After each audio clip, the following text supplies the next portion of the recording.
At ito nga po pala mga ka-vibes, nandito tayo sa garden. Tutulong po tayo sa pagpipitas ngayon ng bulaklak ng kalabasa. Dahil medyo mahal din po ito sa palengke. May pandagdag pa tayo ng pambili ng kape at asukal.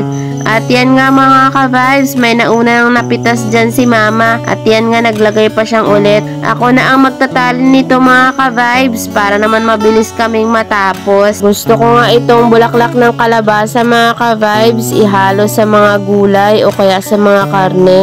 Napakalinamnam ng lasa niyan mga ka-vibes at kung hindi pa kayo nakatry, try nyo na mga ka-vibes. Maraming paraan ng pagluluto dyan mga ka-vibes at isa nga yung paborito kong torta na ipinakita ko sa inyo nakaraan. Yung iba nga po mga ka-vibes, nilalagyan lang yun nila ng bagoong. Gusto ko rin yan siya sa munggo mga ka-vibes. Masarap yan siya ihalo doon. Sobrang tamis yan mga ka-vibes, lalo na pag bagong pitas. Isa ito sa paborito ko mga ka-vibes dito sa bukid.